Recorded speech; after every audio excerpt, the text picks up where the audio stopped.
focused on the cause makes this a very good keyword for Poppin, for our company, because she's indicating commercial intent. She's indicating that she feels that her problem is because of the office chair. Now, if you realize, if you notice that in this query where she asks the question itself, right? How can I fix my back problems from sitting all day?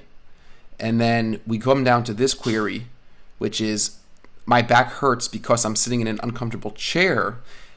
These are very, very different queries, and they would mean very, very different things. So for a company like Poppin, right? So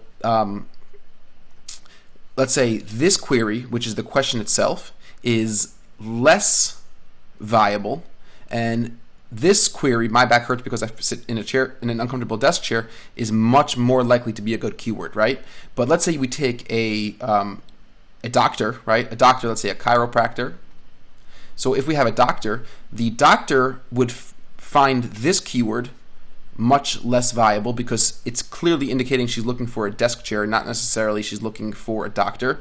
And the doctor might actually want to bid on this query. How can I fix my back problems from sitting all day? Because he could hedge his bets, bid on this keyword, hoping to convert Jennifer into a new patient. So that's kind of the interesting back and forth that you have to assess on an individual basis, each of your keywords. So let's move on. Description of the cause. Okay, so we have the description of the cause we just spoke about, and the next type of category over here is brand names and product parts. This is something which is less common but extremely, extremely important to focus on. It's the most direct and educated buyer psyche. This column, we didn't point that out, but this column is the overall buyer psyche.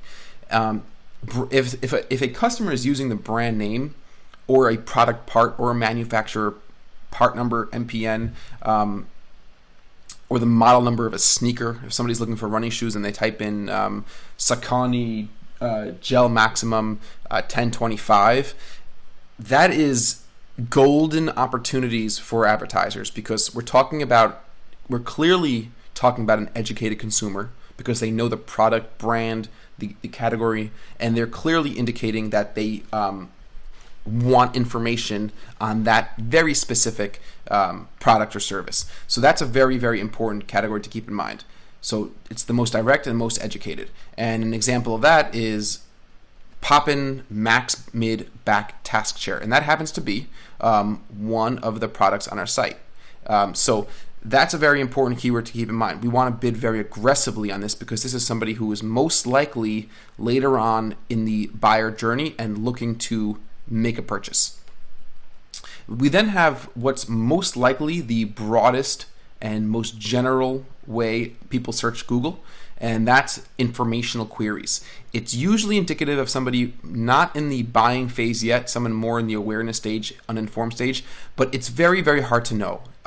Informational queries such as online desk chairs, websites that sell office chairs, it's clearly people looking for information, but they don't indicate to us exactly what type of information. Now, we could have an informational query like, where could I buy an online desk chair right now at full price? That would be an informational query that's extremely, extremely high in commercial intent, and we would want to be extremely aggressive in that keyword. That would still be considered an informational query, but most informational queries don't have that level of detail in the query itself, and we generally want to be more careful and also, once again, assess things on an individual basis.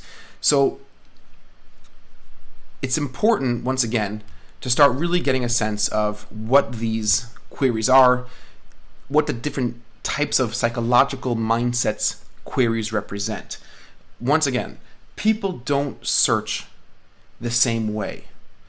People are using a query to describe the way they feel, to communicate with the search engine what they want and what they need, and it's our job as advertisers to pick up from them, to understand from them how likely they are to buy or where they are in the buyer journey, and how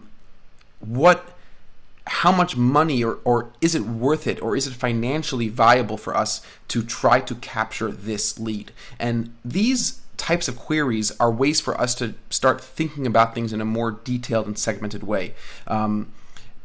It's not answers. I mean, this type of query in the buyer psyche, these are not rules. They don't apply the same way. Sometimes we'll have a query that's the answer to the question that they have. That's the highest in commercial intent. It shows the highest buyer intent, and we want to bid aggressively. But this is more to get you thinking in terms of these categories. So once again, just to quickly review, we have 6 major types of queries that are performed on the search engines. People will type in the answers to their question. People might type in the question itself, a description of the problem, a description of the cause, brand name, product parts, and informational queries. I mean, we could probably think of just another idea off the bat. Let's say we have a person who has a toothache, right? So we're a dentist. We're advertising for a dentist's office, and a person has terrible toothaches. And it's the middle of the winter, it's freezing cold, and you're a local dentist, and you have a beautiful, warm, loving environment in your office. So somebody might come to Google, and what would be a query that would be under this category, answer to the question? Take a second to think about that. What would be a query that would be the answer to a question?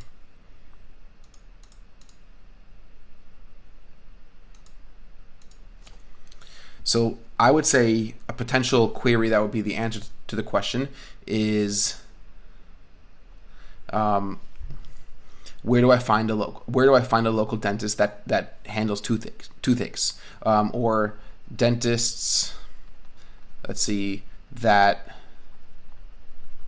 treat toothaches. That is a good one. So this would be the answer to a question, and she knows that her answer is a dentist. She knows that she needs a dentist, and that would be a high commercial intent. The question itself is this is an easy one, what to do for a toothache. Okay, so that would be the question itself. Description of the problem, right? So she might not even know that it's called a toothache. She might know it's called a toothache.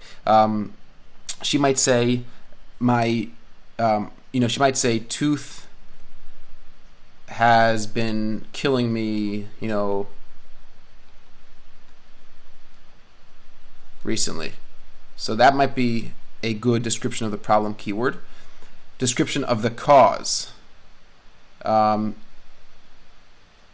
Toothache because I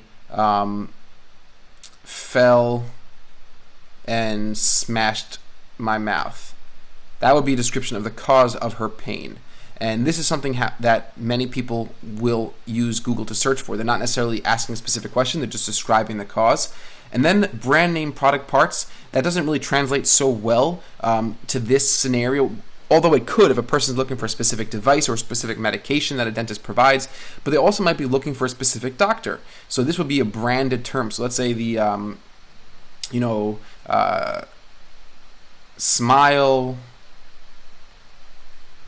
Smiles Dental near me. Okay, so if someone's heard of you, our name is Smiles Dental. They've heard of us, but they have never been to us. They're not a patient. They're going to go to Google and then type in Smiles Dental near me. And if you're Smiles Dental, you want to make sure that you're the very first spot on the page and that none of your other competitors are advertising on your search. And once again, that is definitely something we're going to talk about, competitors advertising on your search. And then informational queries. Informational queries are,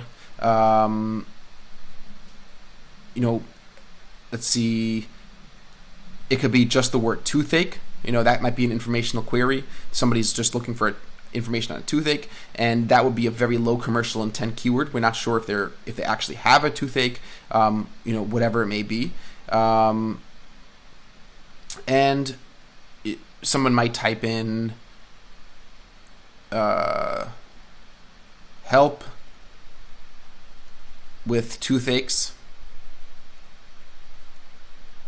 Okay. Now, you might be asking, what's the difference between help with toothaches as an informational query and a query that's the question itself? And sometimes there's very little difference, and sometimes you'll see an overlap between some of these categories, but there is a slight difference. What to do is a question.